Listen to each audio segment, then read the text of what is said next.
Interesting.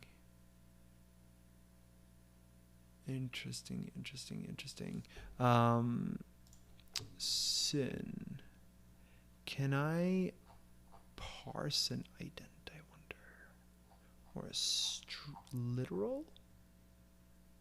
Lit stir.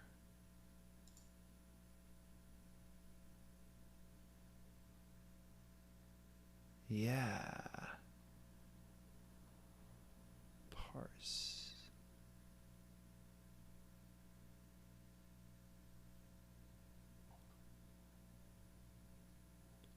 Specifically, can I turn my literal into one of these? Is there a parse literal maybe? Parse macro input. Is there a literal type lit? All right, so how do I make one of these? Aha, great. So I can do sin lit new from this. So that gives me a lit, and then I should be able to do if let sin lit stir.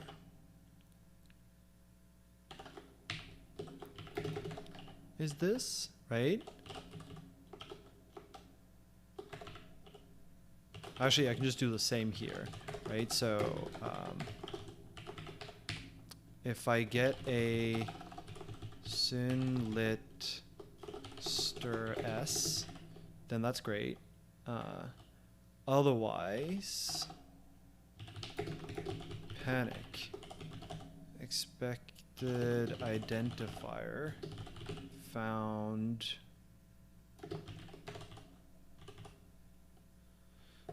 It didn't really expect an identifier, but it expected a string found whatever that is.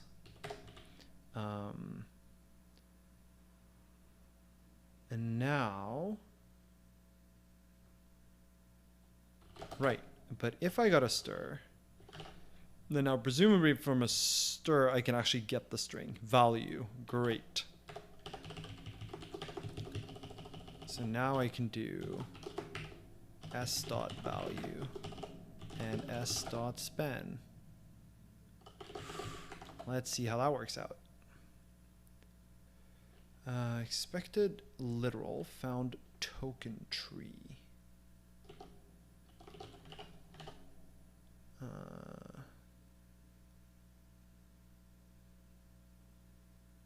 Oh, right. We need to let arg is match tokens dot next dot unwrap. And we have to do the same thing here, except this should be literal. L expected string found that, and then this is going to match on the arg.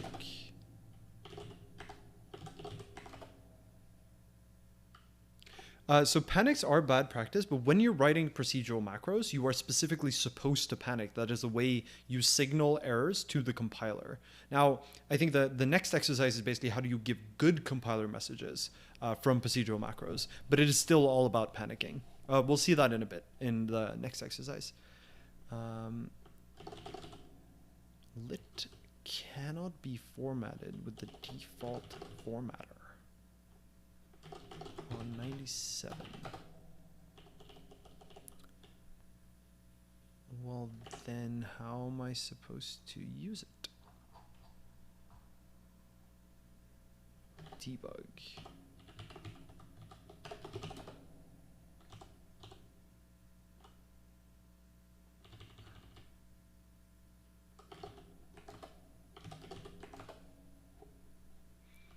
All right. Great, so here you see we did in fact get a function with the name arg and the function with the name env, which are the things that were in here. Great, so we did actually get something semi-reasonable. Now, of course, what we really want this to be is we want this to contain the inner type. So I think here's something we probably want. We want this to take wrapper to be a string.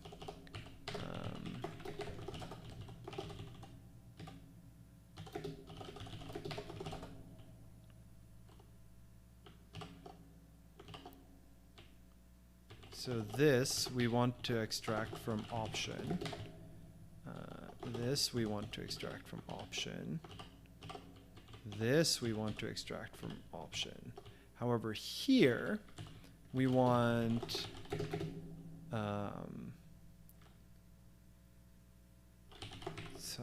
inner type from vec. The specification said we were allowed to assume that this was a vec. Unwrap. So this is going to take arg, I guess, arg of type inner tie. It's going to also take, I guess, mute self, and it's going to return mute self.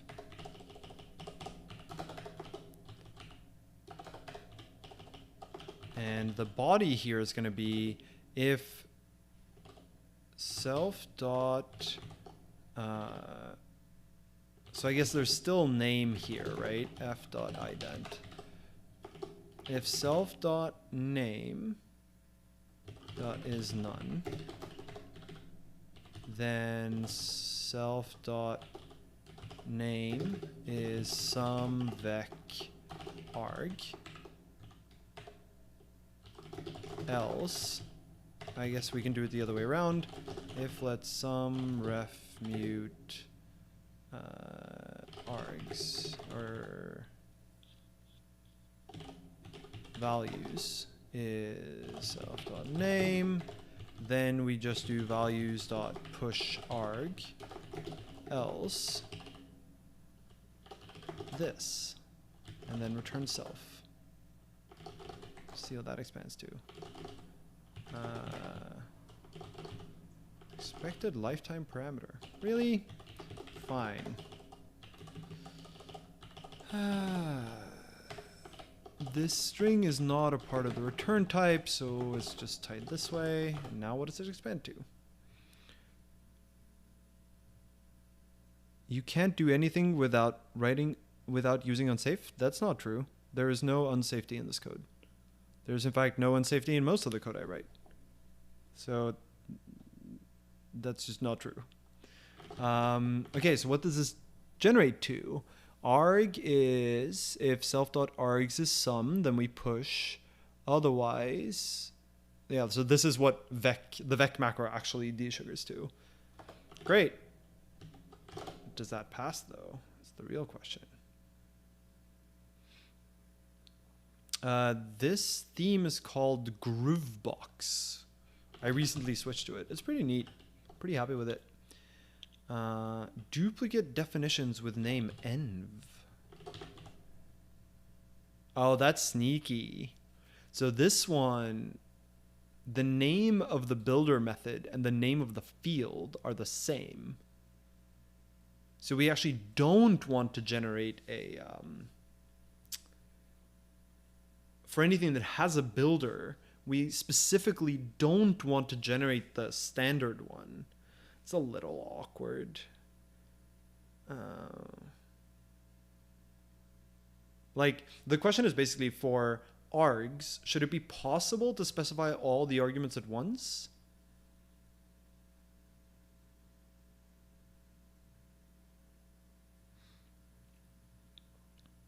It sort of has to be, right? Because the previous test assumed that you're able to just call args. So it's specifically if the name is the same as the field, then don't generate the normal one. Although, how is it possible for the past test to even work here? Like this test expects env to take a vector. This one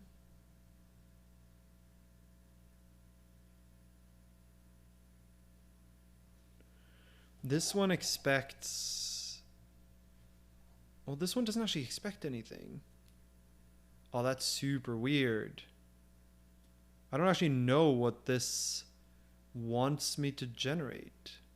I think env still needs to take vec string, because otherwise the other code samples would no longer work, right? So let's look at 5 here, for example. This still calls args and still calls env, and it calls them both with vectors, right? So here, we still need to generate args, and we still need to generate env.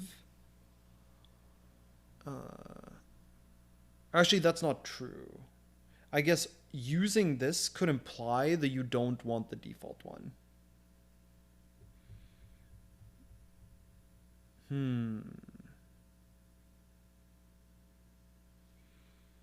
I don't actually know what the exercise wants us to do here. It sort of makes sense to generate both when you can. The question is when you can't.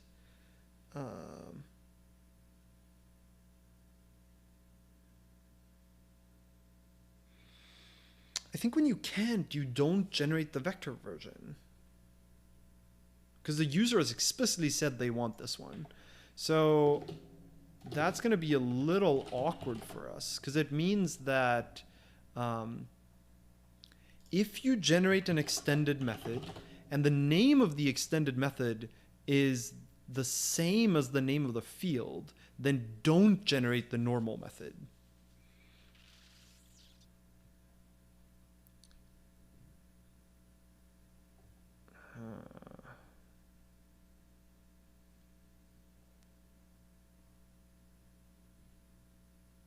Also, I don't think this interacts correctly with... If the user had a type that was option vec, this wouldn't work correctly. Although that doesn't actually come up here.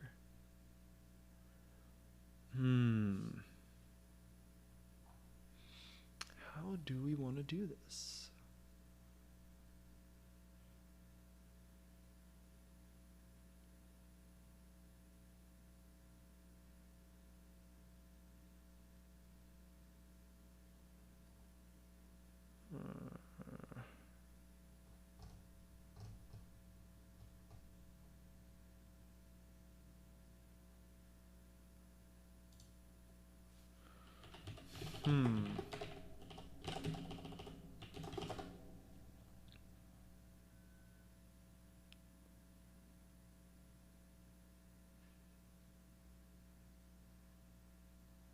It's a very good question. Because we could do these same checks when generating the normal builder, but I think really what we would want is just a single one.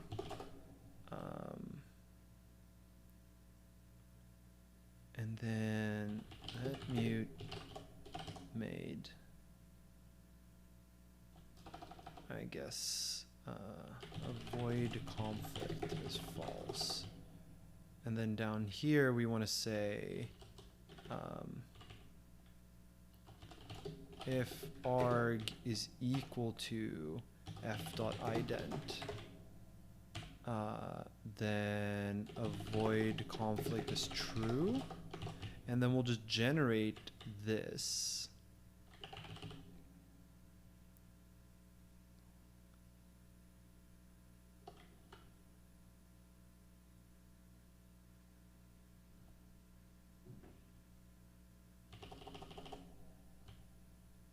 Yeah, I think we're gonna have to do something like that.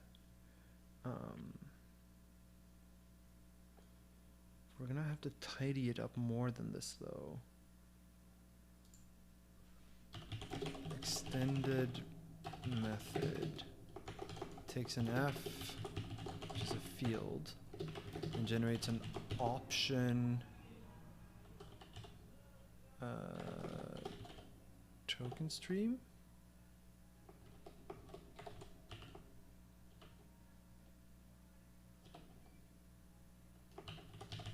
Combination, I guess, of a bool and an option stream.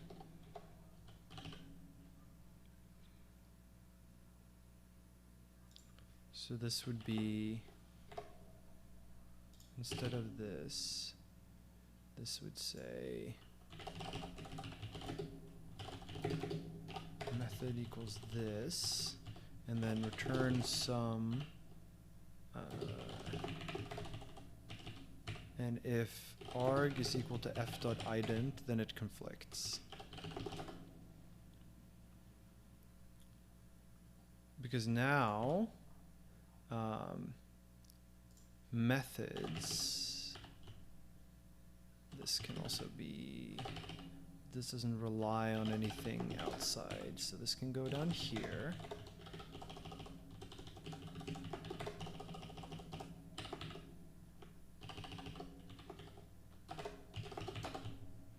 Just like tidy up our file a little bit.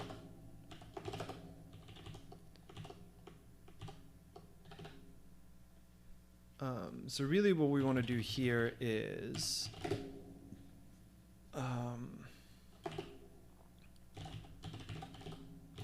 conflicts and extend method is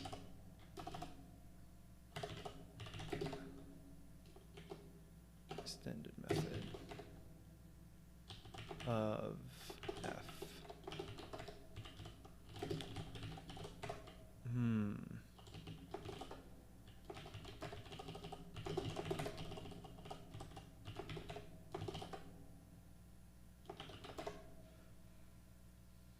So let's see. So if it conflicts, we don't want to generate this.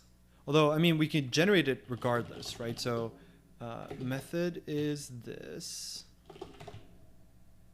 Or I guess set method.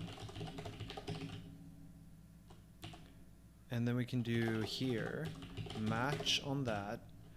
If what we get back is none, then we just return the set method. If it's sum of true and extend method, then we give extend method, right? Because we can't also include the set method because the set method would have a conflicting name. And if we have false extend method, then we produce quote of set method and extend method. See what that gives us. It gives us a whole bunch of errors, what it does. And then now this should just be methods.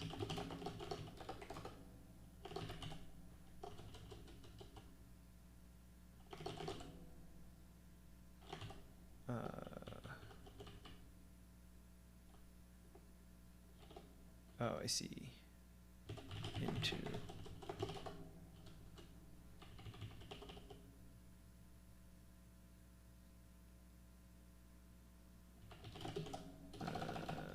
Let expr is that, and then expr dot into.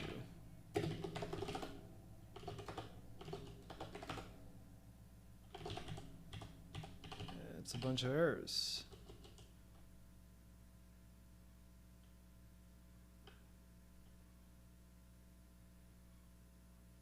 Trait from that is not implemented for. What?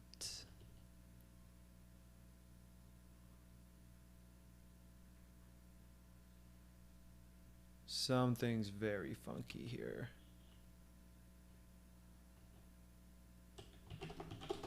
Extend, I guess this should really just say extend method.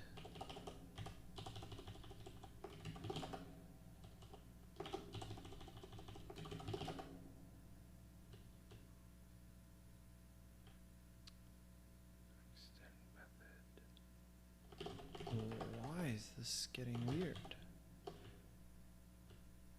Token stream implements 2 tokens is not satisfied.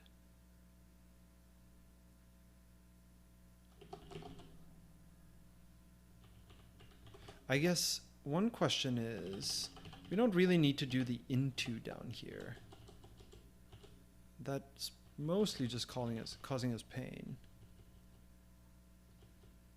In fact, this isn't even returning a token stream currently. because I see, oh, I see what's going on. This is a proc macro 2 token stream. Great.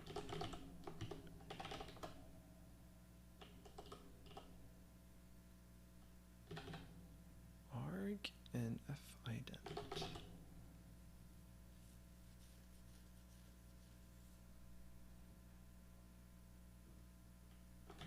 But arg here. So ident shouldn't ident new just gives me a new, right? I don't need to unwrap it or anything. Yeah.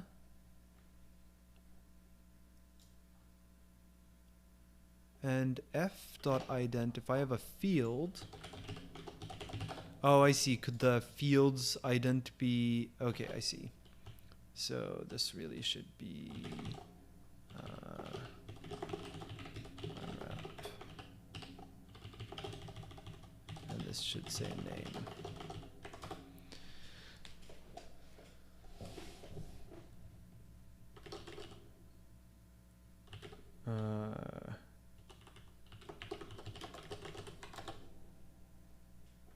Really, I can't compare two idents.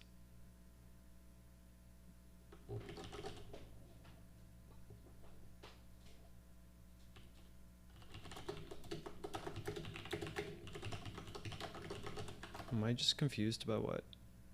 Oh. Yeah, this no longer needs that. No, this should be able to do that. Great. All right, so let's see what it now generates. Puvfn args, Puvfn arg, Puvfn env, which is the single extend. And it does not generate the conflicting env that sets all of the method. Great. Okay. Let's see what that does. Ooh. Failed something. 7 failed. Env is not set.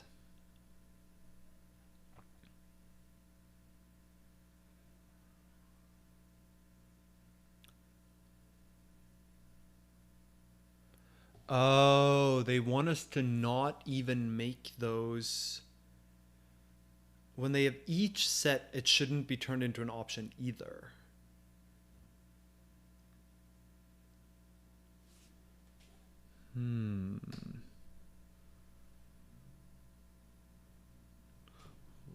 Interesting.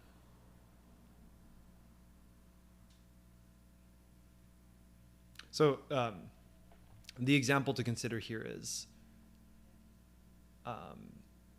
if no env is ever given, should it fail or should it give you an empty vector?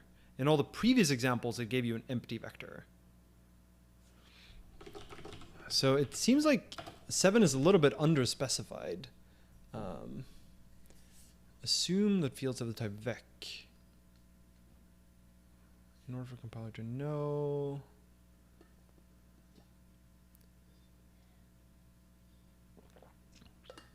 Okay, so I think this is assuming that if something has a builder tag, then it should no longer be an option. It should be an empty vec instead.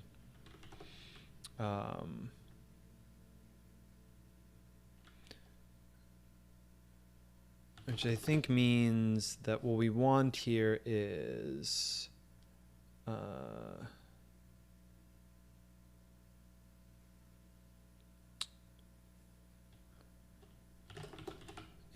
built, I guess.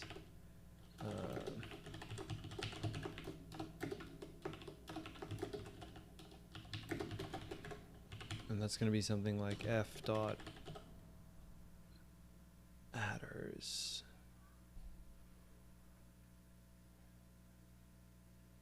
Oh, that's all sorts of weird. Iter any f.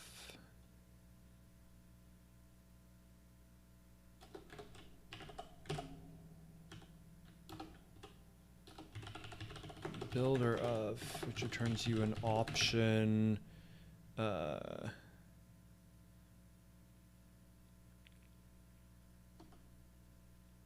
I guess proc macro to group.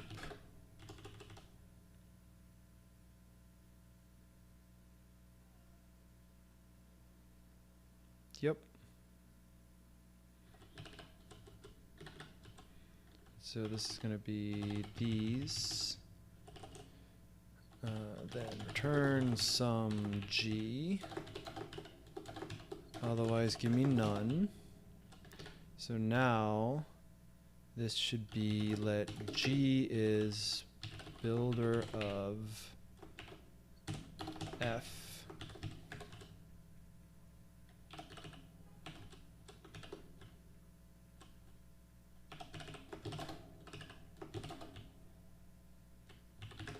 And this no longer needs a return. So that is a little nicer. And what this means is also that here, else if builder of F is some,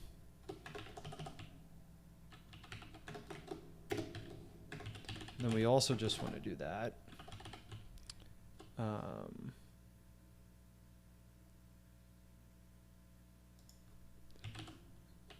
And here, what we want to generate is different as well because it's no longer going to be an option. So instead,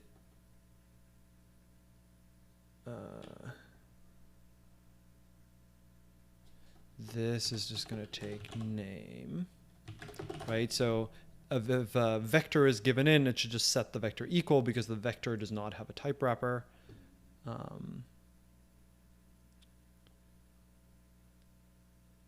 And I guess down here, if that, oops.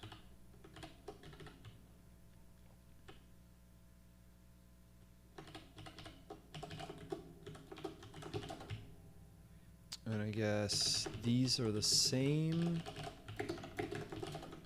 And down here as well, or builder of F.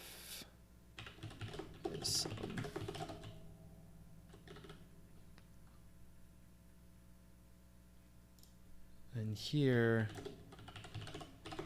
we want to generate, when we generate the initial builder, anything that is a builder, we want to generate as a vec, an empty vec. Actually, let's do vec new. Otherwise, we're going to generate a none. All right, let's see what that expands into.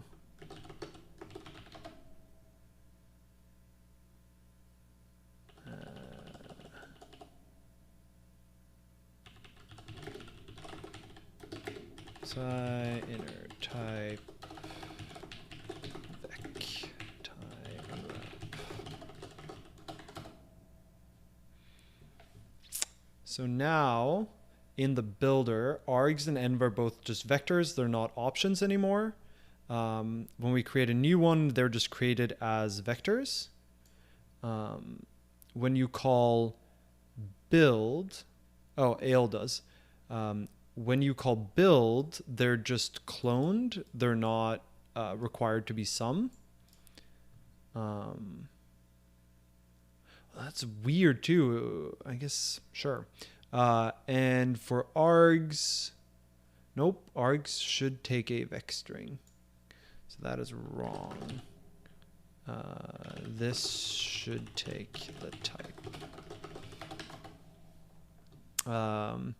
So args takes a vec string and just sets self.args to that. Arg takes a string and pushes it. And env, because they would conflict, is only the builder version, so it only has a version that takes string. All right, let's see what that gives us. We still failed the last one. Expected struct vec found option.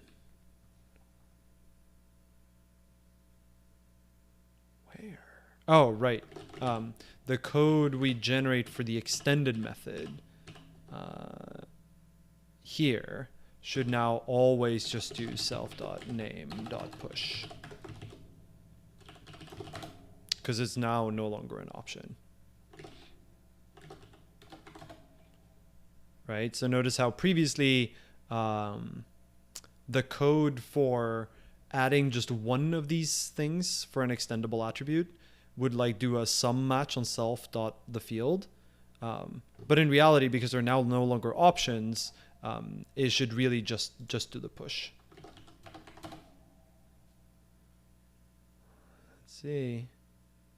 Hey, okay, we passed 7. Now we're getting somewhere. So progress. Compile fail. Okay, so this is an interesting attribute of try build. So try build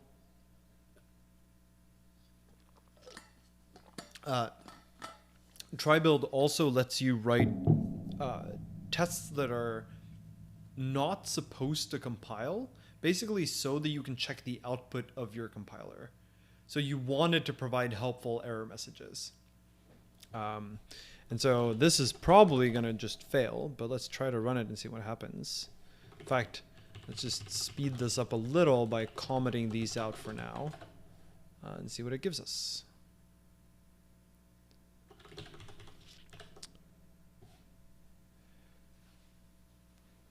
I see. So here, let's look at what this. So this is, someone asked earlier about the fact that we're writing unwrap in so many places, and isn't that bad practice? And it is bad practice in Rust in general. In the case of proc macros, panicking is the way you communicate to the compiler that something went wrong. Preferred way to report an error from a procedural macro is by including an invocation of the standard library's compile error macro in the code emitted by the procedural macros. Interesting. Interesting indeed. So here,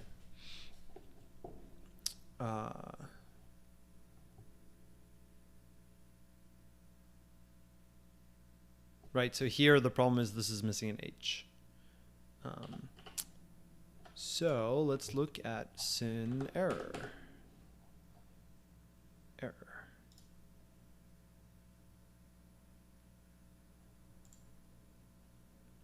So here, oh, interesting. What does this even do?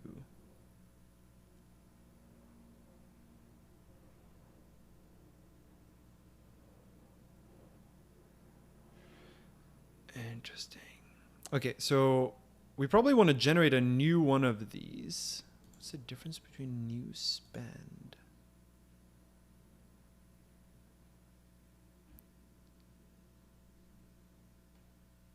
Some other spend with a parse stream. Yeah, so, oh, I see. Well, that's a good question.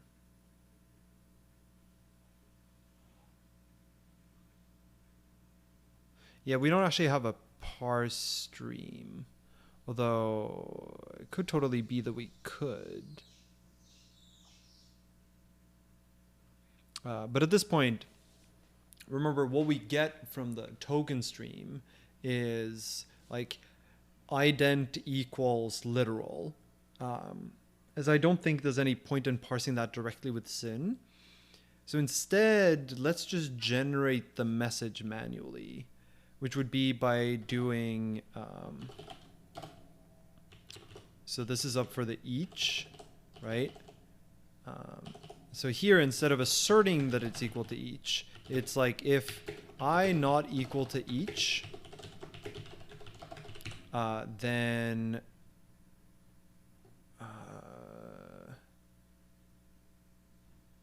well, certainly syn error new, and the span is going to be the span of the I. And the message is going to be this.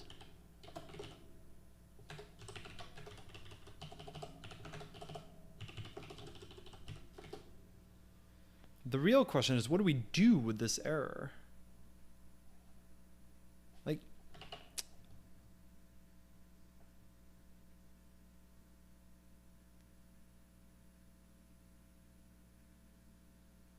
see, that's what I'm trying to figure out. Because once you have one of these errors, what do I do? Render the error. Like, why does this return a token stream? Oh, I thought I mentioned that. So I use the Ale, which is a Vim plugin that gives you highlighting of compiler errors inline. ALE. How do we make the, like, what does this method do?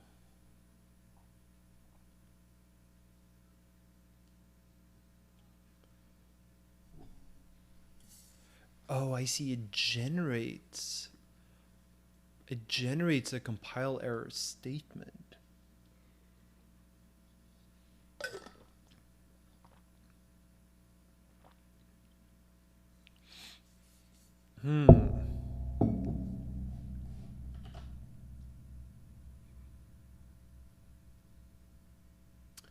Oh, I see what's going on. So really, it's not really that we want to panic, it's that we want to generate a syntax tree that has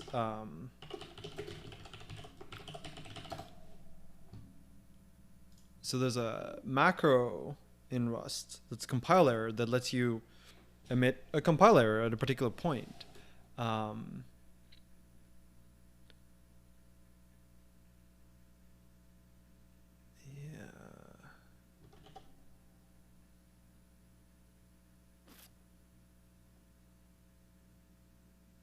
Okay, so in theory, this should be able to return some false this to compile error. Maybe? What does this expand to?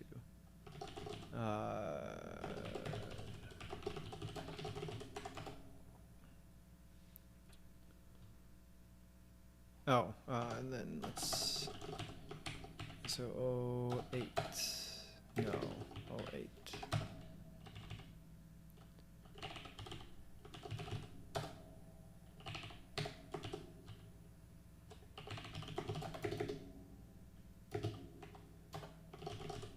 Let's see what this expands to.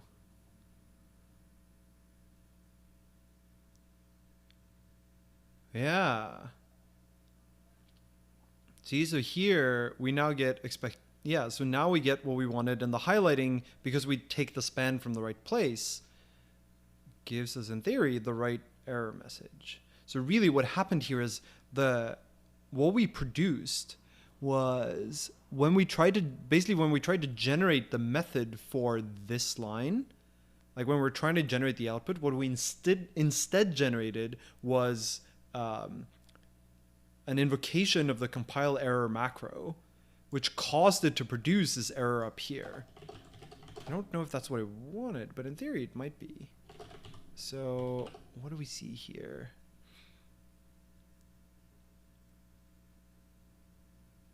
Oh, it wants us to highlight the entire thing. So we actually specifically highlighted the keyword that was wrong, and it's wanting a wider highlight, which of course is relatively easy for us to provide.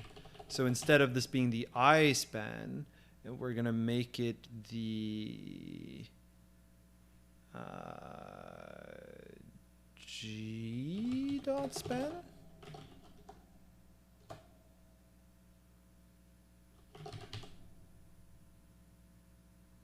Oh, come on.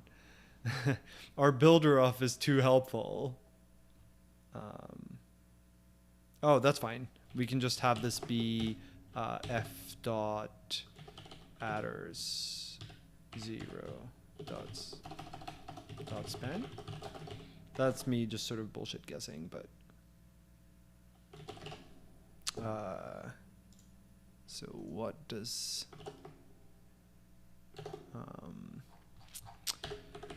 what do we have on field? Field attrs attribute.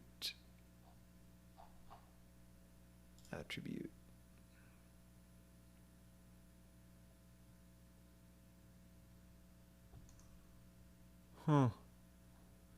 But how do I get the span of it?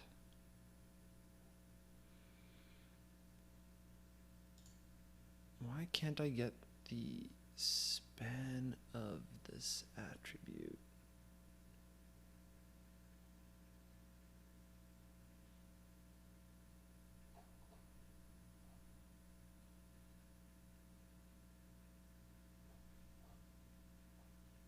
Spend. Oh, really? All right. Let's take a look at that. What does it now highlight? Oh, what?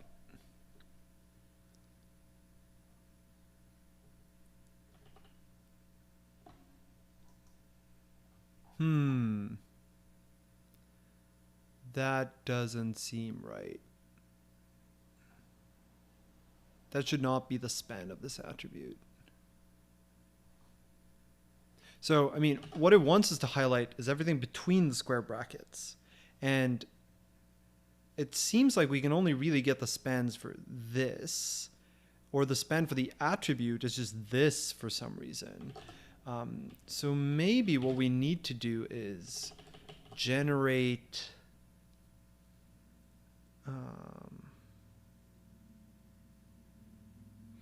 can I merge spans? Probably.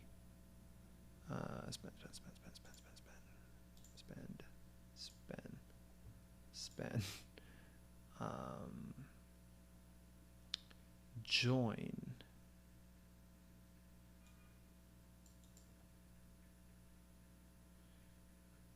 Well, what does join actually do? That's why can't I? Really?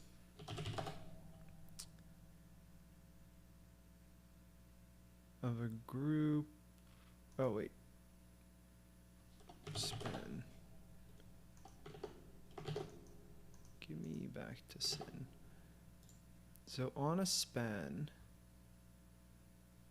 if I join two, what does that do? Join. Inner. What is inner? Oh, docsrs proc macro?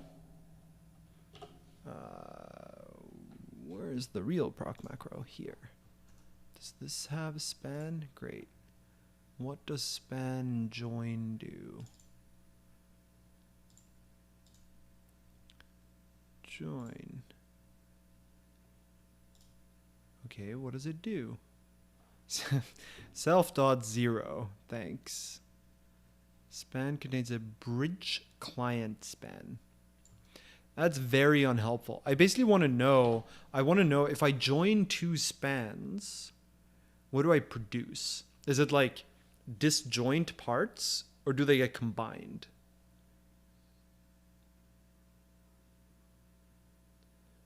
Because I think really what I want is,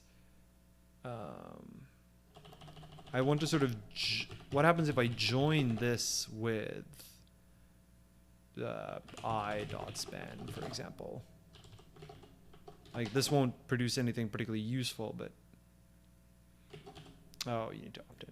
That's annoying.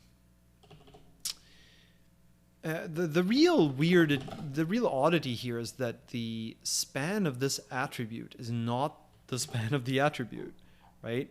Like, this is not a sensible span for that attribute.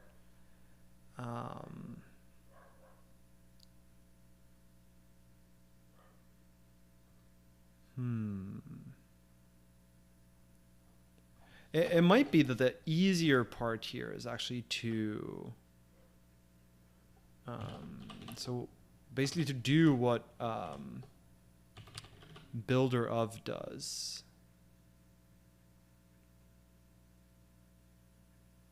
No, see, it really just should be of the adder, the whole adder. So if we look at what a sin attribute is, right? The sin attribute, I guess it includes the pound. And we really want the path and the...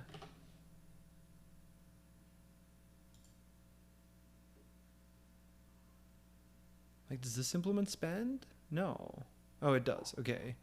So what happens if I do like adders 0 path span? So that highlights just the path. Right. I wanted to...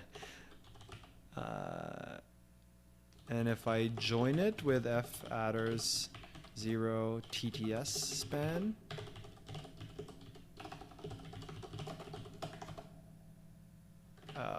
and what was the requirement for me to get join from proc macro 2? Join.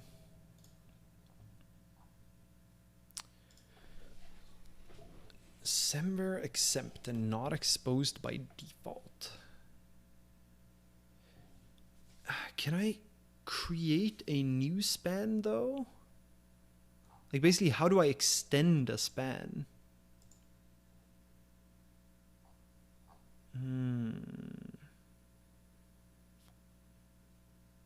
Spacing token tree. Because this really seems like span is wrong for attribute. Style.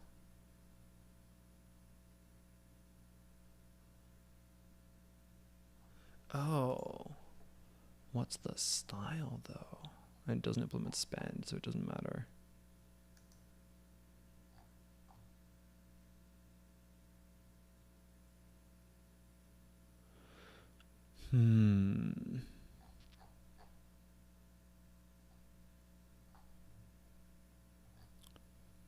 Let's look at this. Join spans.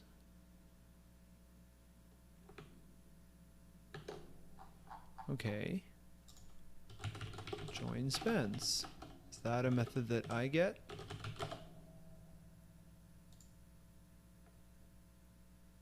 Use the token macro instead.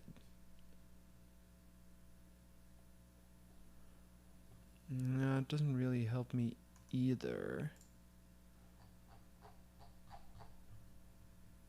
Spend.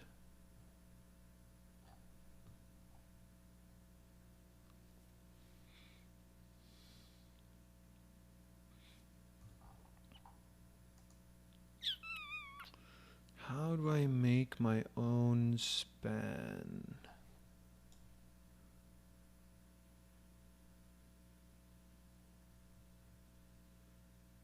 I mean, we could just leave it the way it was, but it seems a little bit sort of dissatisfying.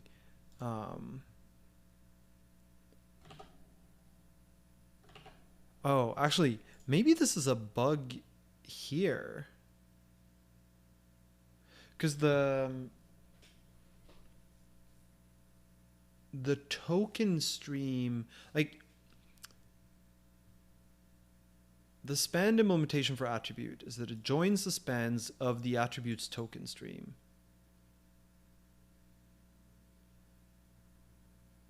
Filter map.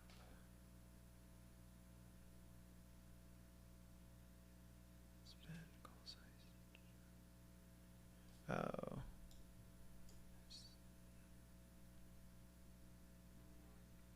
Oh, okay, it needs this for that to work. Right, see here? Like it doesn't actually join anything unless it has this. So that's why it's broken, which suggests that we actually, I think the span in the test case is the one from attribute parse meta. Sorry, from sin. So attribute parse meta.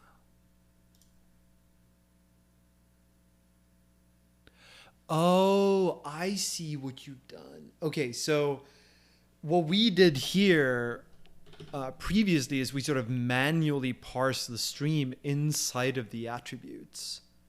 I see. And it just so happens that there's a attribute has a convenience method for parsing things that have a particular format. And so we instead use parse meta. That gives us basically what we want here is name value, right? So name equals value pairs. I see. I see. So really what we can do here is something along the lines of meta is parse macro input. I guess that would be, can we do G as syn meta? Is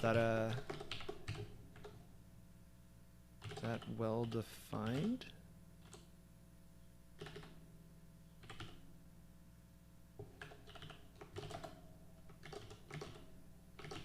And then e print line.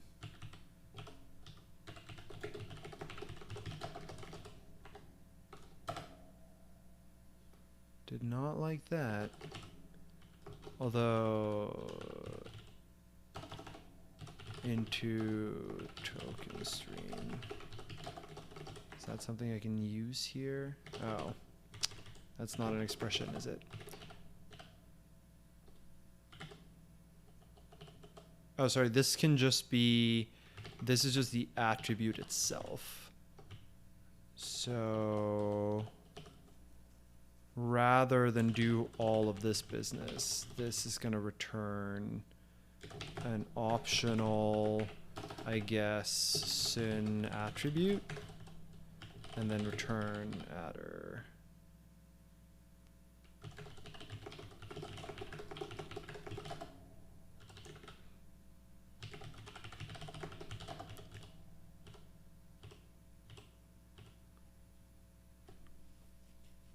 Yep. And then that will give us this. And then we'll not do the join. See whether it likes this. Expected token stream found. Right. Into token stream. Or I guess the alternative would be that I could just call this. I guess the question is, what is this result? Oh, I see. So if I get one of these, no, that's not what I meant. Match G parse meta. So inner is going to be this. If it's inner, then I. If it's an error, then it's already determined what the parse error is. And so at that point, I can do this business. Except the error is already constructed for me. Although, can I give it a new message?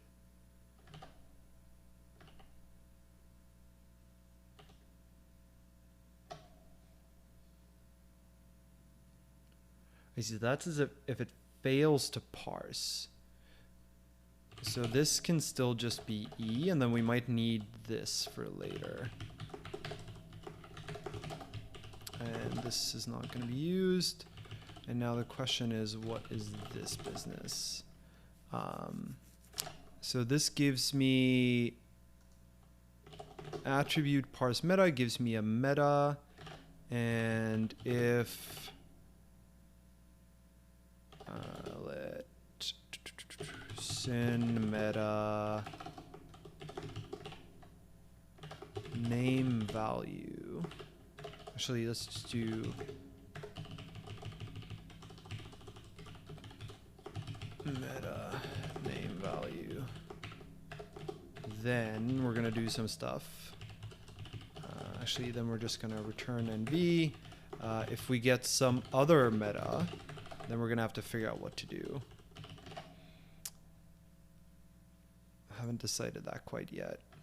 Now, down here, I guess if meta.ident not equal to each, then we're gonna pull this trick again, right? Then the ident is wrong, so we're gonna return false, and then basically the span of the meta with expected each.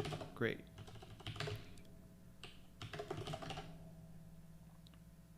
The eq token we can ignore, and then this is just going to be meta.lit, which is now much easier to get out. So that saves us a bunch of stuff. So this is going to be meta.lit. Excellent. And now the question is, what do we do if we get something, if someone does like builder foo and doesn't say foo equals? And in that case, we can also just construct an appropriate message. Something along the lines of,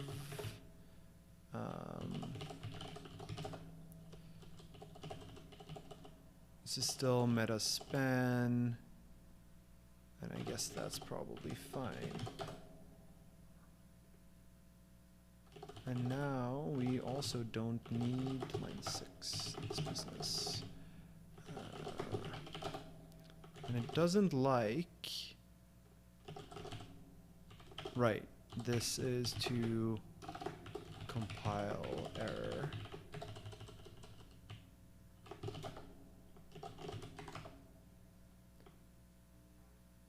Expected proc marker 2 literal found. Oh, great. We even get the literal. Even better. So now, okay, so it's still not quite right. The highlighting now highlights builder, which is still not what we wanted. And now it's using the YouTube stream is down for you. Well, that's kind of damning.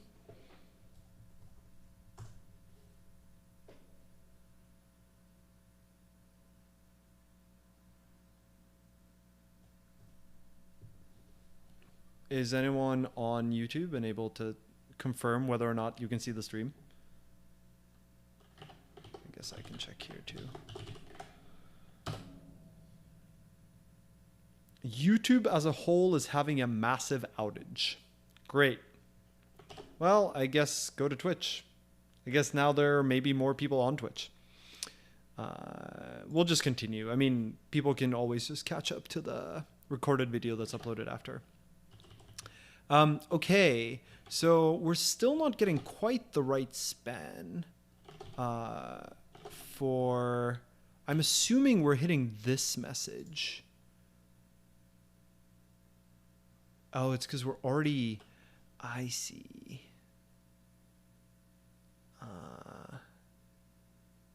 No, that's still not right.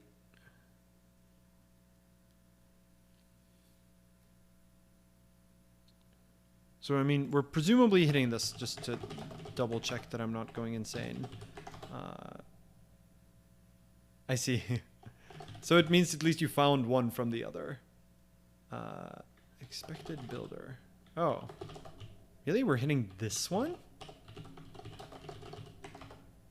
Why are we hitting that one?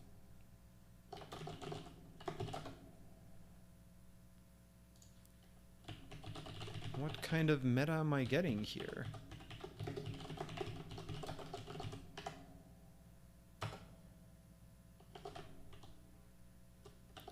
I'm getting a meta. I'm getting a meta list.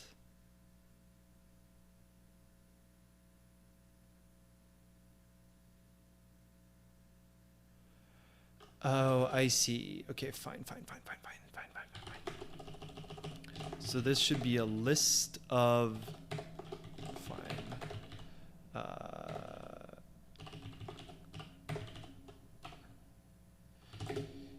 If nvs.len not equal to 1, then we have another error, which is specifically, oops. Why? Then expected only this. And then, okay, so what's the type of the inner thing here? Nested. Meta. What else could be the nested? Like, the thing that I get back from this, if I get a meta list, nested is a punctuated nested meta. Okay. So we're going to do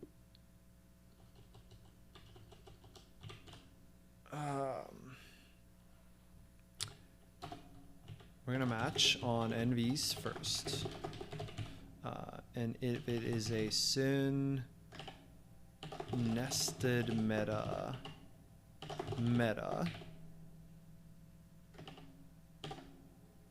syn meta name value, then we're going to return that. If it's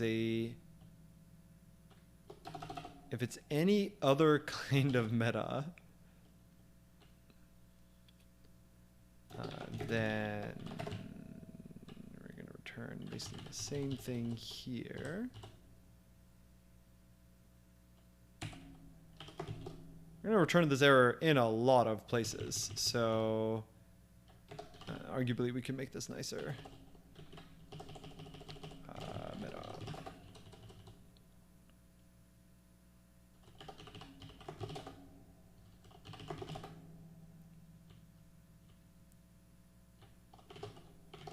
What does this give me? Meta list, you say. No, dot nested. And these nested. Actually, that's not even true.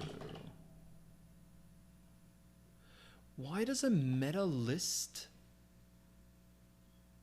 have an ident?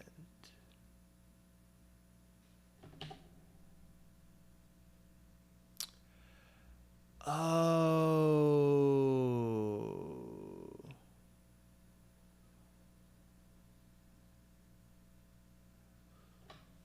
I see what's going on.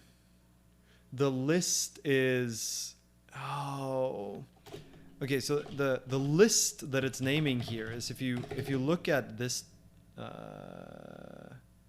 this, right? If we look at this in isolation. So this is a list that contains, it's a list, right? And that list contains builder whatever, right? So that's the list. And then I guess builder, where was that further up here? Yeah, so it's a list, and the ident of the list is builder. It nested inside of it, it contains a name value pairing. So that's really what the structure of this thing is, which means that we need to parse it as such. So we expect to get this back. We expect the list to have only one item, I think, right? In fact, meta list is not a list at all.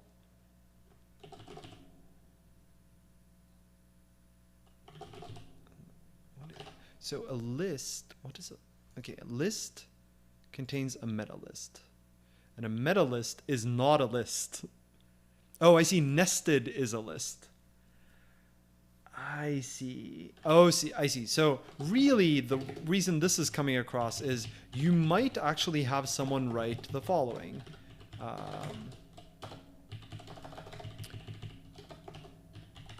If I write A equals B, comma, C.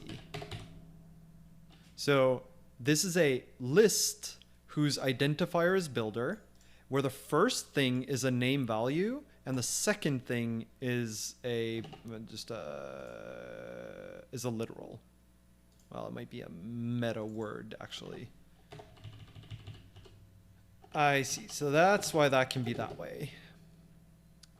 So if nvs.ident not equal to builder, then in fact, what does builder even do down here? So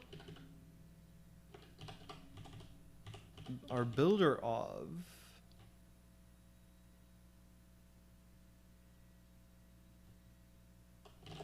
so this should just be true because we call builder of and builder of checks that it is in fact builder. So this is fine. And then if the nested length is not equal to 1, then we write this.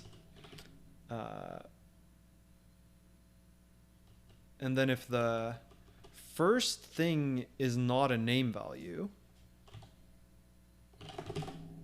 then we also show this.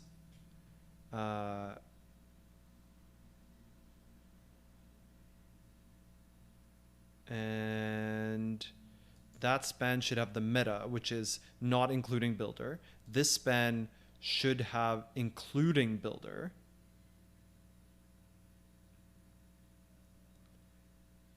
And this should have if nv dot, so that's a meta name value. If nv.ident not equal to each, then also return this error. So we're gonna create this error a lot of times. I would like this to be nicer. Let error. It's gonna take a span. And it's gonna be this business.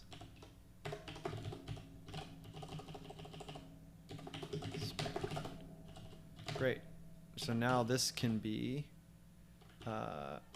error nvs span.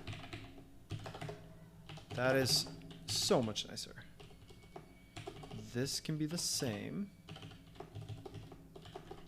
And then nv.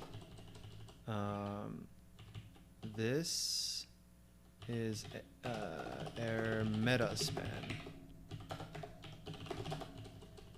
This is error also meta span.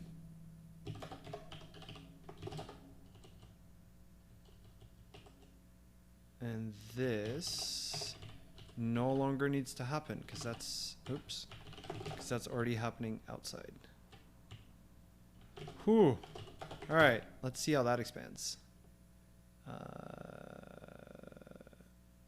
Return expected option. Oh. No method name first. That is true because this is, we're looking at the nested arguments to builder. That gives me a pair and I want the value.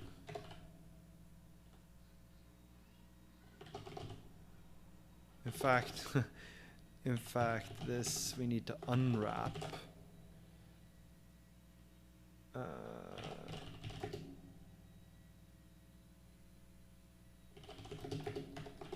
This, and then we're gonna match arg's value.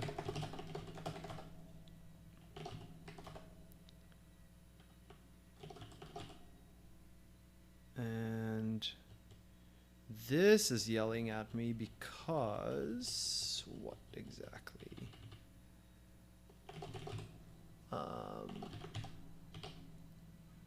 nvs.nested. It's because the punctuated iterator, when I call first, just gives me access to the first element, which I don't own. Which means that, so for the this, is there a way for me to just take the first?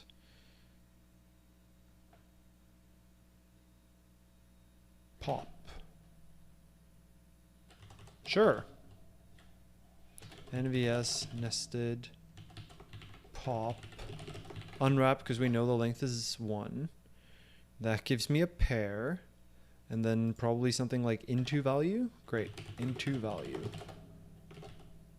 So now I own it. And now this needs to be mutable. All right. How about now? Great. And this gives me an error. And it's just builder. So we've gone like full round trip on getting the span to be back to what it was. Now that said, I think the code is much nicer now because we're using this like meta parsing. It's probably also more robust. Right. So it's gotta be this one.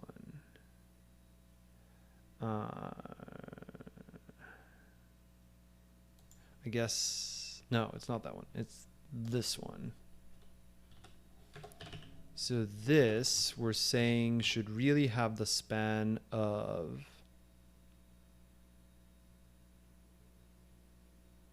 Should have the span of the index. Oh, is it because we pop it?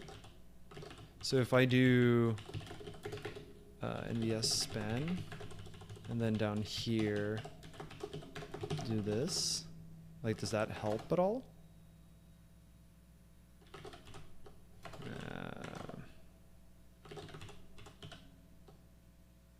No, so it's not the pop.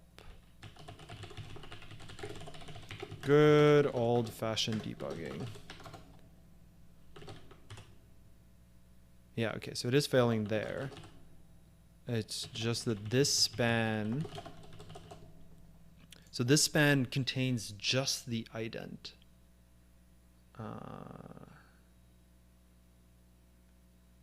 And I'm pretty sure that's because we're not including the feature that lets you join spans, and therefore Sin is also not able to join spans. So I think what we really want to do is enable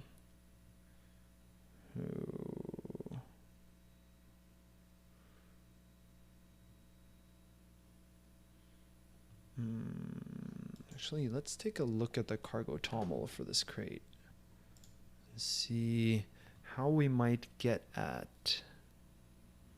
Yeah.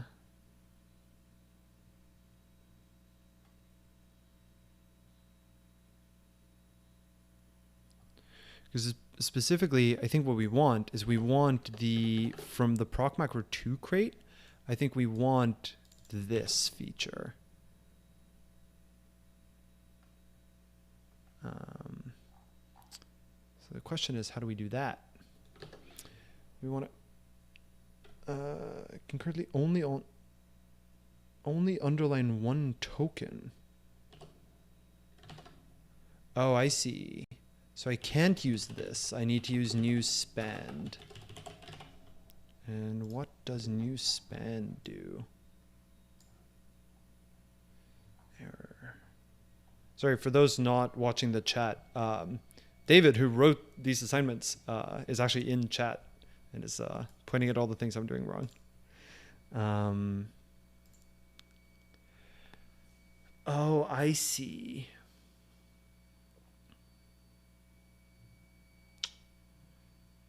I see. Interesting. Well, I guess we'll do that. Because I feel like the other option would be to just join the spans manually, but I agree with you. It seems better to just do this instead. So in that case, I guess T. This would be T. This would give in NVS. This would give in NVS. Although now it might be a problem that we pop it, come to think of it.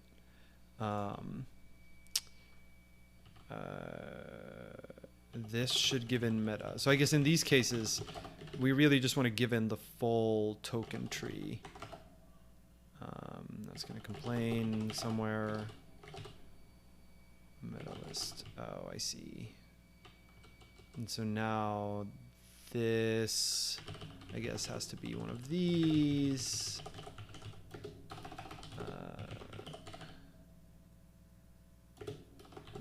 sort of annoying, but so this has to be generic over T, which is sin 2 tokens. T returns me what exactly?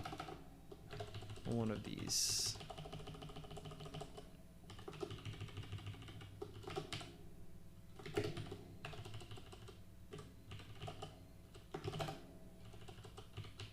And now this should be possible.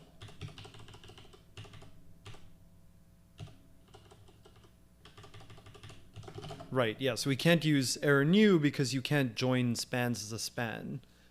Unless, I guess, if they're consecutive, but then you still need the nightly feature. And 2 tokens is somewhere else. It's in proc macro 2, maybe? It's in quote. Now what does it highlight? Hey, it highlights the right thing. Great. All right, now let's get rid of this because it's no longer needed. Now do we pass the test? Okay, great. Good job, team. All right. Let's check that all the other ones also still pass. Beautiful. Now, the final one. Oh, 9. Redefined prelude types. So your macros still work if some of the standard library prelude items mean something different. Yes, we talked a little bit about this earlier. And in fact, here we get pretty close, right? We already use standard option.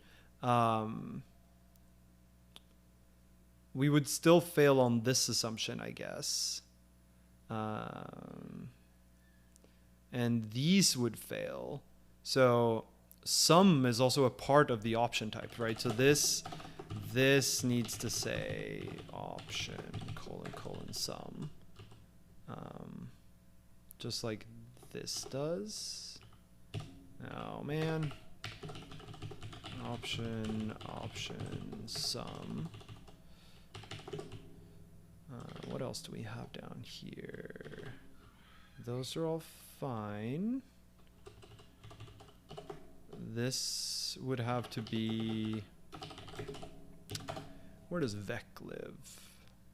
Standard vec.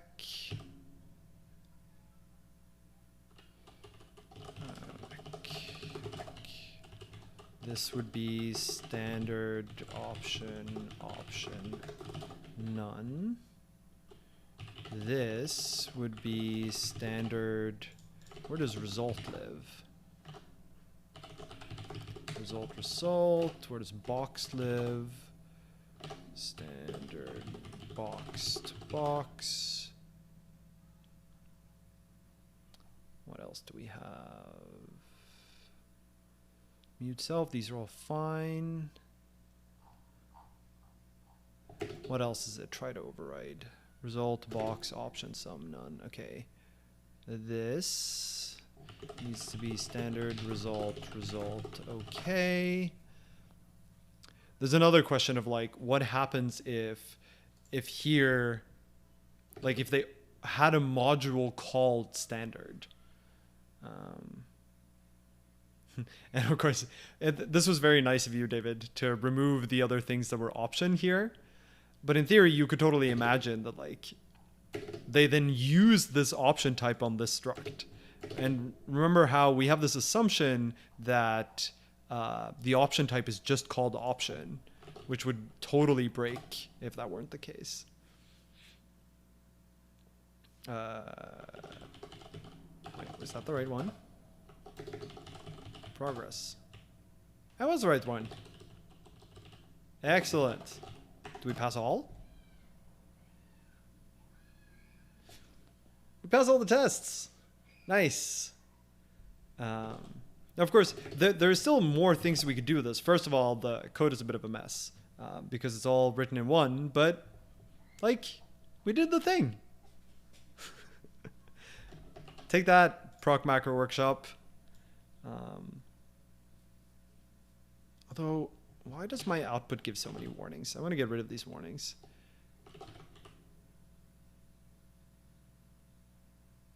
See, it gives me warnings from the test files. Can I just suppress that somehow? Is there a... I want this output. I want it to look literally like this, but I'm getting all these warnings. Field is never used.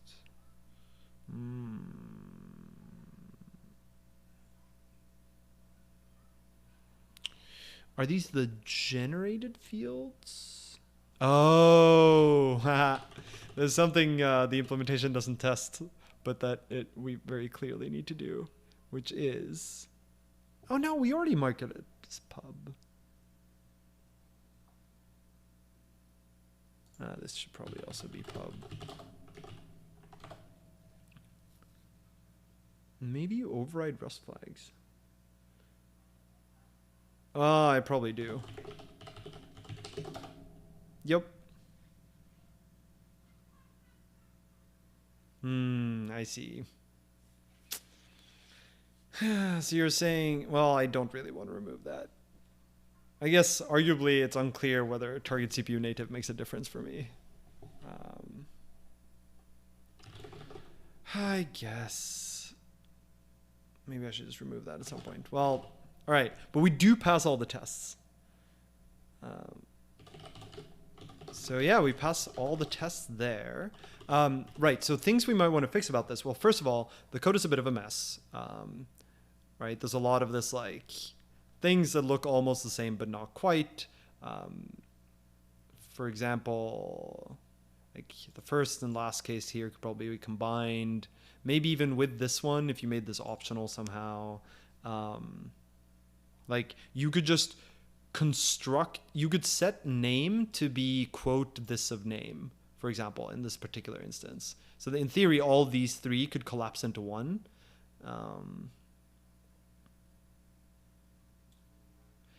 I'm also a little bit sad about this vec business for the methods, right? So for the extended method, the fact that we have to do, where's the check that we have?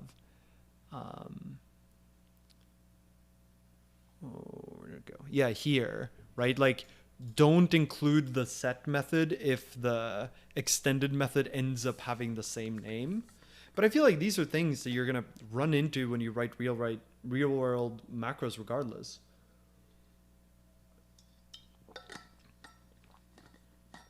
In fact, how about we do some of that tuning? Just I don't think I want to start another one of the projects. Like one thing we might do is actually do if there's enough interest in this, we might do a second stream on proc macros on some of the more advanced ones, right? So the suggestion here is basically do this one first and then do the other ones, because the other ones have other things you need to deal with that are potentially harder or different. And so I kind of want to do the other ones too, so we might do those in a subsequent stream if there's sufficient interest to cover more of proc macros. I think this is a good intro to like, here are all the bits and pieces you need to at least get started and get things to fit together. Which is why I think what I want to do for the remainder of today is tidy up this code, at least to some extent. So the first is what we do about this generating these methods that are like almost the same. So what we really want to do here is, let's see, how are these different? So this is the set method. So the set method will the only thing that differs is what we choose to use as the argument type and whether or not we use option. Right? So let's try to structure this a little bit differently, which is we're going to use arg type and value. So in this case, we want the arg type to be inner type, and we want the wrapper to be quote this.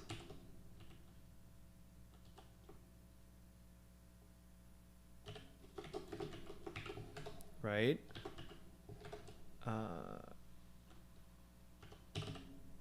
In this case, we want the type to be type, and we want the assignment to be name. And in the last case, we want type to be type and name to be this. And then set method can now be equal to, without this, to be equal to arg type and value.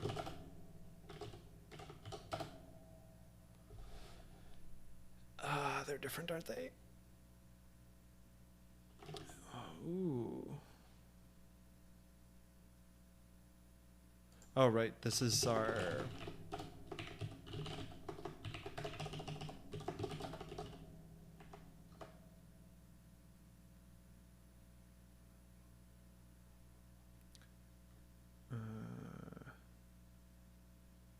type ident versus token stream. Oh, I see. Sure. Just to make them have the same type.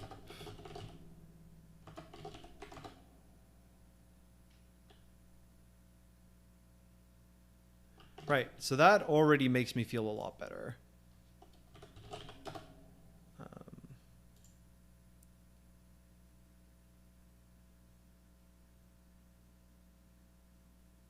And then let's also leave some comments for ourselves. If the field is an option,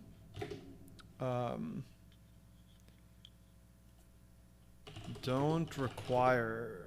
Wait, why does this need to take... setting is an option, T. Setting should take just a T. But we then need to store it within a sum. If the field is a builder, it is a vect. It is a vect. So we take the regular and the value in the builder is not wrapped in an option.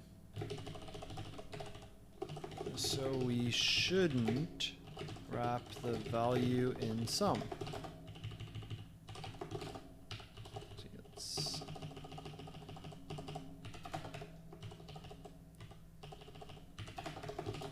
And finally, otherwise, we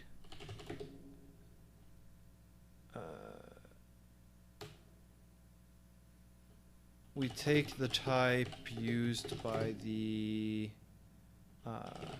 target and we store it in an option in the builder in case it was never set. Yeah, I'm of two minds of what I want REST format to do with my comments. It would be nice if it broke comments, but at the same time, and not in this particular case, but in some cases, I really want comments to be... I don't want it to wrap my comments if I've intentionally wrapped them, which is hard to detect. I agree with you, though, that it would be nice if it broke comments at a max width of 80 columns, right? So currently it allows a line to run for as long as you have space for within your maximum column. But I never want text to run that wide. I want it to force an earlier break.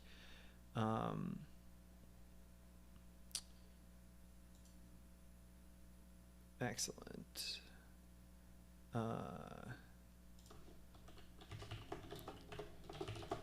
So here,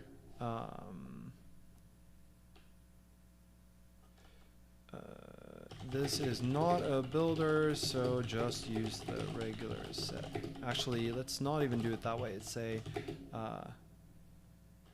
we need to take care not to include a builder method with the same name as the set method.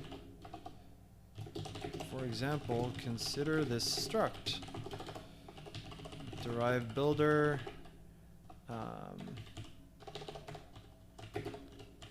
I want my comments to be lighter. Comments should be more important in code. Struct command env vex string builder each equals env.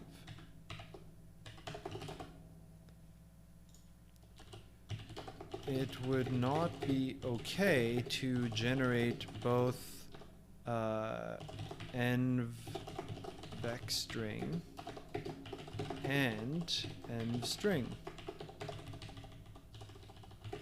for the field and env string for the builder. These do not need to be parenthesized.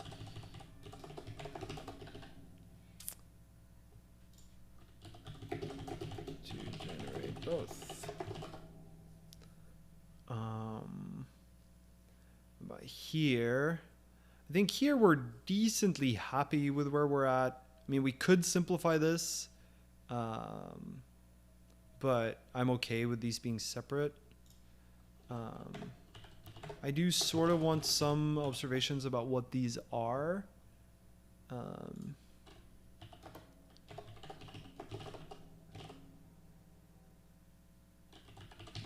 Builder fields.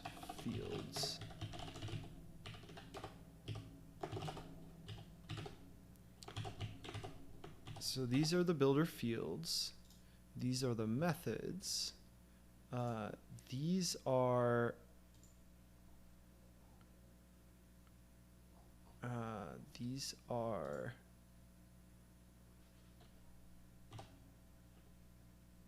the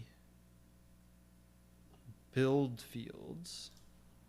So this is for when you call builder build.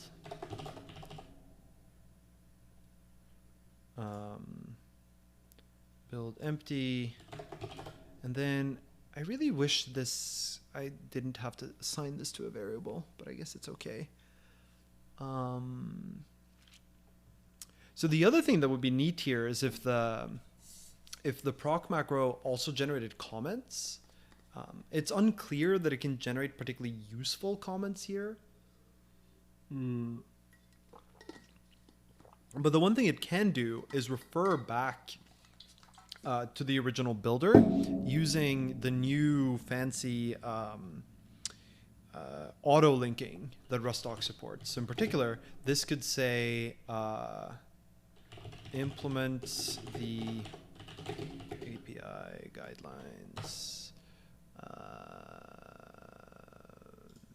No, predictability, flexibility, checklist, builder. Wait, is there more than one builder now? No, great.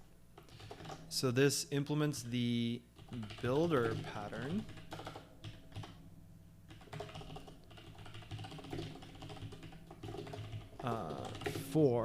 And then this is kind of cool. I don't know whether this will actually work, but in theory it might.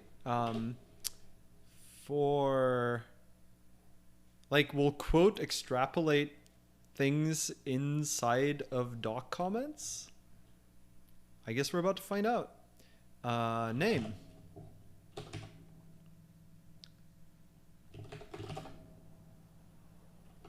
Like if I run cargo expand now, what do I get? No, it does not. It does not generate that. That's kind of unfortunate. I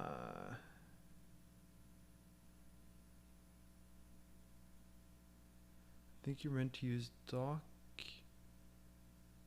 equals.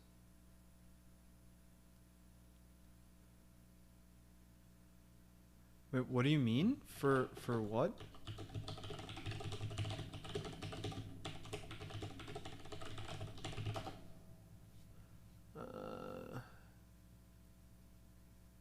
Oh, I see. I see. I mean, I guess we can do that. That just seems seems a little sad, but I guess. What was the concat? But am I allowed to use macros here? I'm not actually sure whether I'm allowed to use a macro here.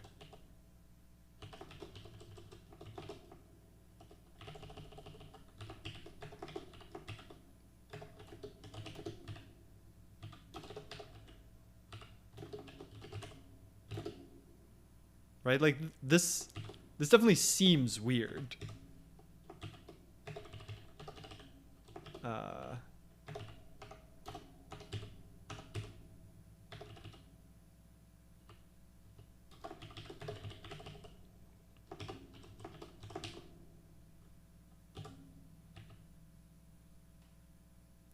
I the only one who thinks this seems weird?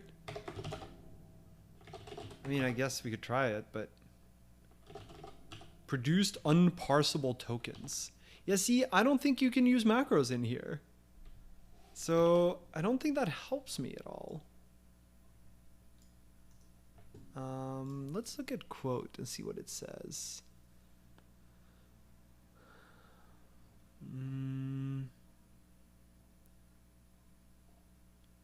Searching identifiers, method calls. Interpolation. Huh. I mean, we could always generate it manually, but that seems unfortunate too. Right? Like, one way for us to do this is to just create a new token stream manually. And then just extend it with the appropriate token trees.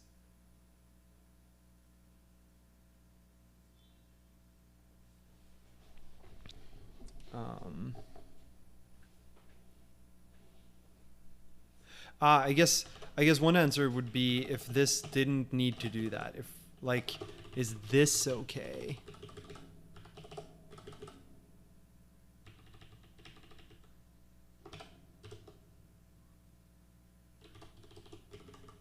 And that could very well be.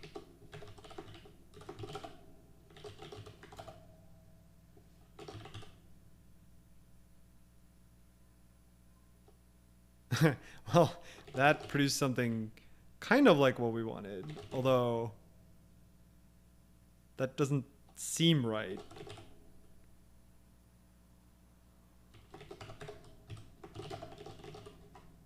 Like, is this... Yeah, it also didn't do expansion. It could be that we just need to generate this manually. So I guess one question would be, how do you even generate comments? Like, I don't actually know what a comment would parse to.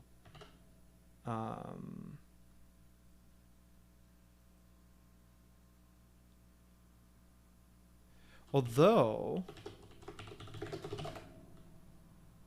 let's just bring this back to what it was for a second.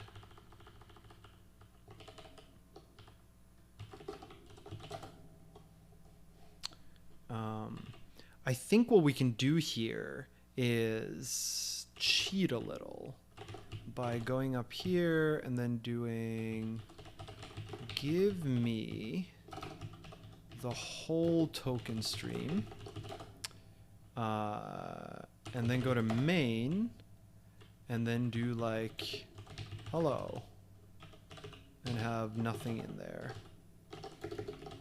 And now let's see what this expands to. So now,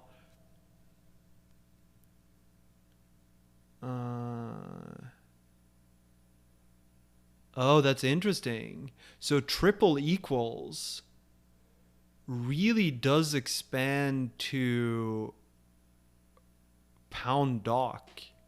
You're right. Well, that's useful. Okay, so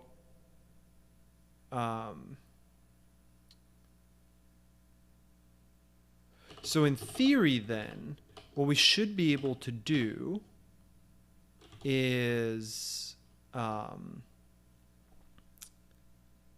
here's what I'm thinking.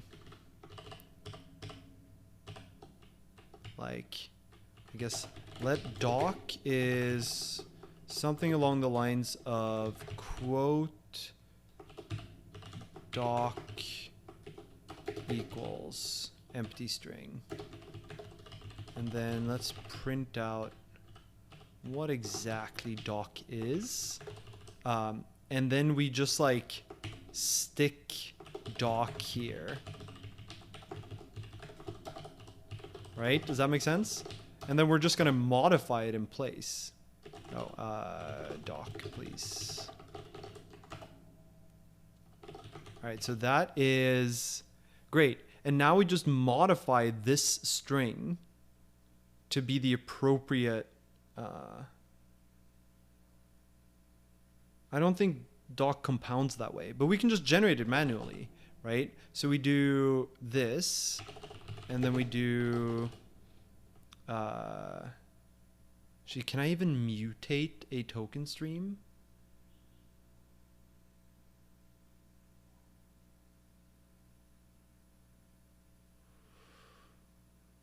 Actually, I probably can. In fact, what I can probably do instead is, now that we have that, say token stream new dot append, and we're gonna append a, I guess,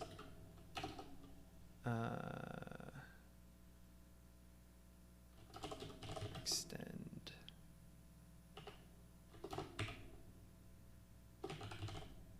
No, that's not even what. Append a token tree. A token tree punct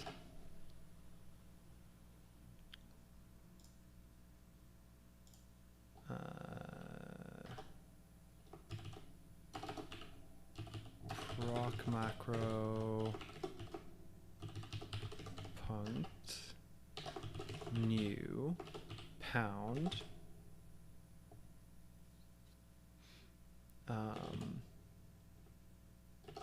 spacing, you say. What is a spacing? Alone. Sure. Alone. All right. And then we want to generate a group.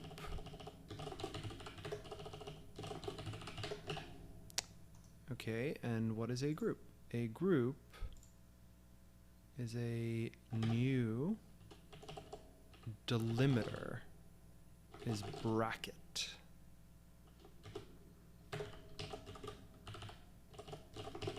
Delimiter bracket and a token stream, which is this.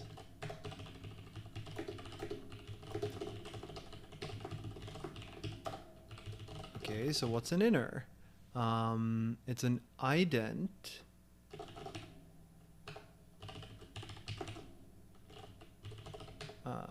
and specifically an ident doc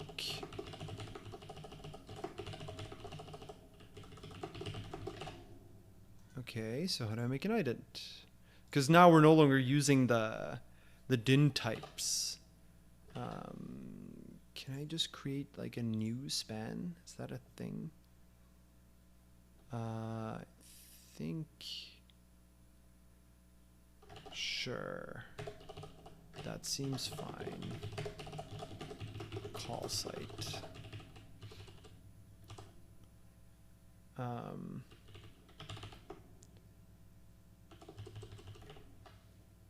Okay, so then we have that.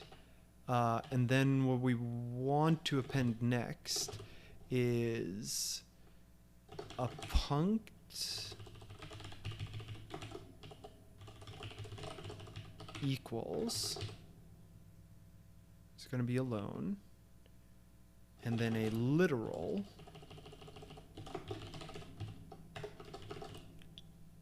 there's got to be a nicer way to do this, because this is a pain. Literal and literal string.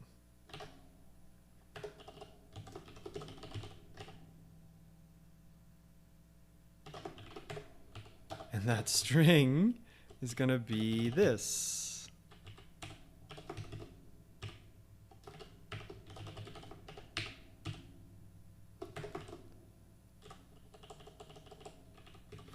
For that new line, new line.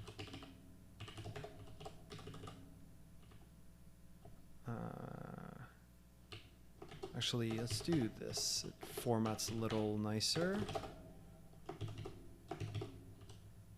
This with name. And this is gonna produce that. And this is gonna produce that. And this is gonna expand to TS. I have no idea what this is going to give us, but we're about to find out. So this can now go away. And now, what will this expand to? Well, it's a syntax error somewhere. Did I mess up here, maybe? Yeah. Let's see what this gives us.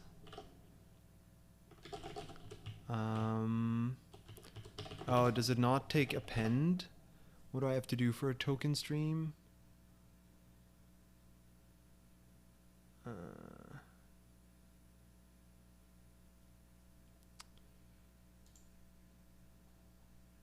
It implements extend.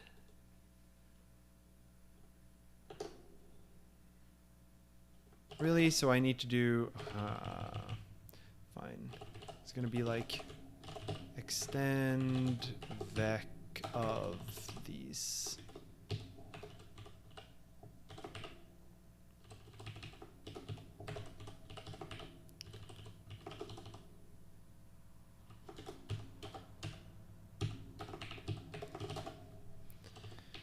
And this too, extend vec of this.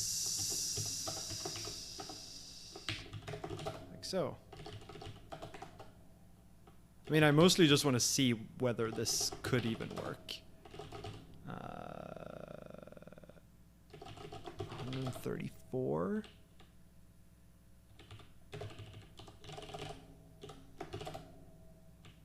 Yeah. And why doesn't this do something useful?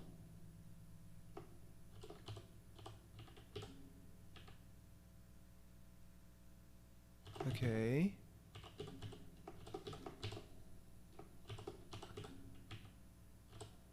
Okay.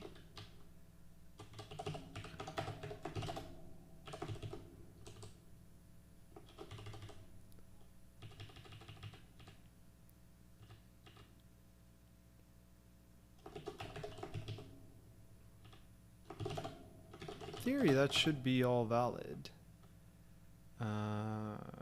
Quote to...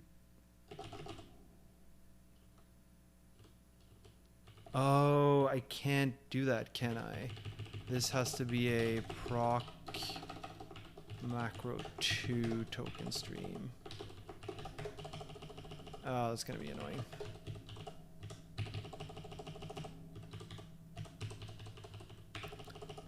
This has to be a proc macro 2. This has to be a 2. This has to be a 2. These have to be 2. This has to be 2. What about now? Well, I mean, I don't know if this produces the right thing. I'm not actually sure. It compiles. So this suggests that cargo expand is actually doing the wrong thing here. Or not necessarily, but it doesn't realize that the new lines technically would need to be done the same thing with. But that's fine. So if I run cargo doc here, what would this give me? So I think this actually generates the right documentation. I mean, it's terrible. Yeah, command builder implements the builder pattern for command. Now this shorthand URL will not actually work unless you unless you're on Nightly and stuff. But this is such pain for generating that documentation, though. It seems like Quote just doesn't have a good way to deal with generating comments, specifically with interpolation of things. I wonder whether proc macro comment not particularly helpful. What about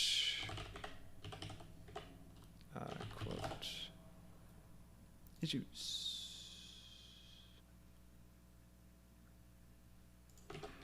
Comment.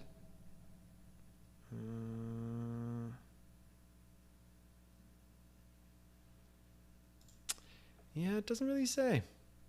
Maybe this is worth raising as a thing. But hey, I mean, it works.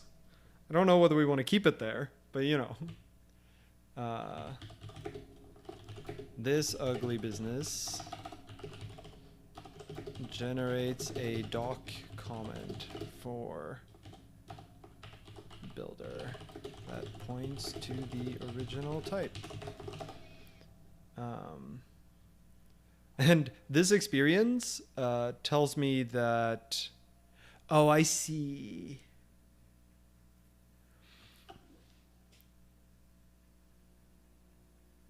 Oh, I see. You just format the message. I see. Okay, sure. So here's a suggested alternative method of doing it. Doc is format is this. I think this is what you mean, right? So this, and then none of this, and then doc is equal to doc. And you're saying that should work. Yeah, I agree, that's nicer. It's a little weird. The indirection is a little weird, but yeah, that is much nicer. Great. I don't think for the functions, it doesn't really make sense to add any doc comments. I know that some people like to have comments to just say what the method do, but these methods, it would not be useful to have comments. Builder maybe, but unclear. What else? This is now a decent amount nicer.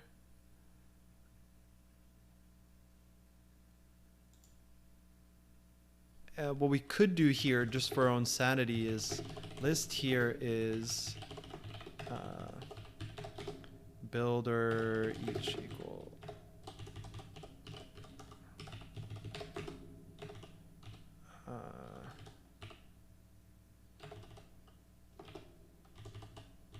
is of elements inside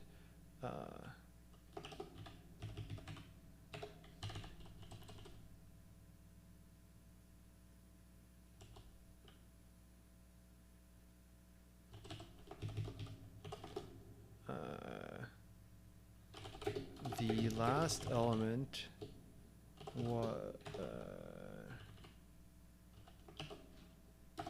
and then I guess here, NVS nested 0. Ah, no, sorry, that's not true. It's this. List here is ... in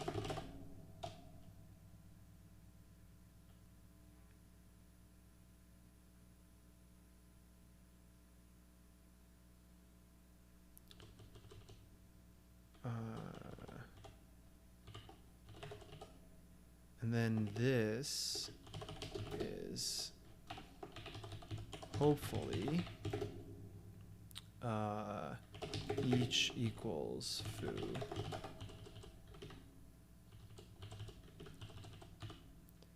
And yes, nested 0. This is just sort of, this is the thought process that we went through when writing this code, and it's useful to document what each point is so that the next time we get to this code, we don't have to do it all again. So this is, it shouldn't be necessary. This is 2 was either just a literal or an identifier. Or I guess was not key equals value is really what that comes down to. This is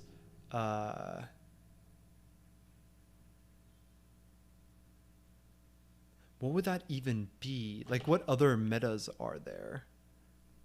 Let's save ourselves some future trouble. No. This.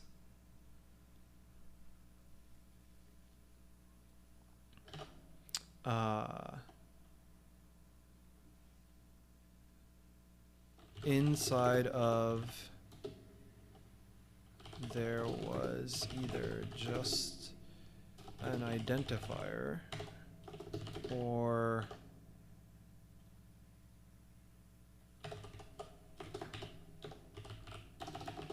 so that would be something like this. That would be if it's a word or a key value mapping, which would be builder equals foo. Neither of which are okay. Of course, this kind of syntax might actually be something we want to let the user use.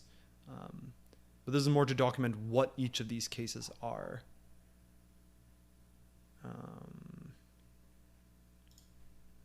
This can go in here as a nested one because it's not supposed to be used outside. Builder of, we use other places. Wait, do we even? Yeah. Okay. I think I'm decently happy there.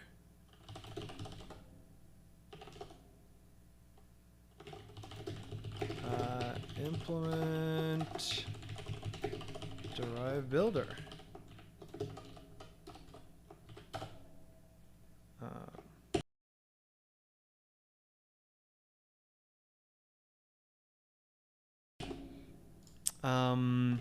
Okay, I think that's where we're gonna end today then.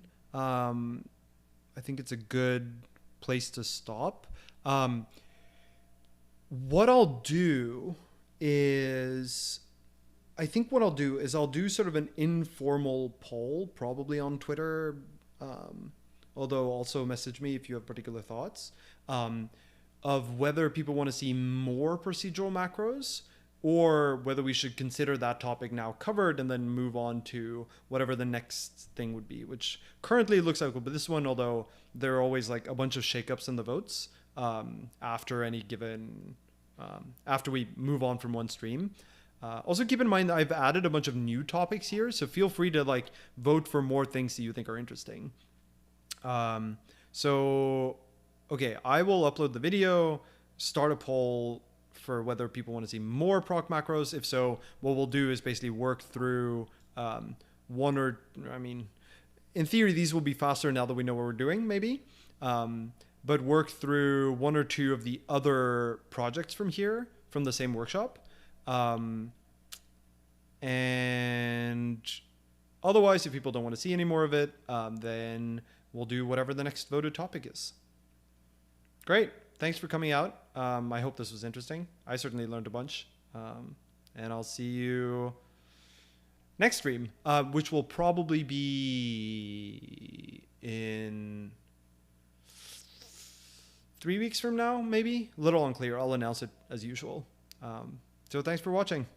Have a great day.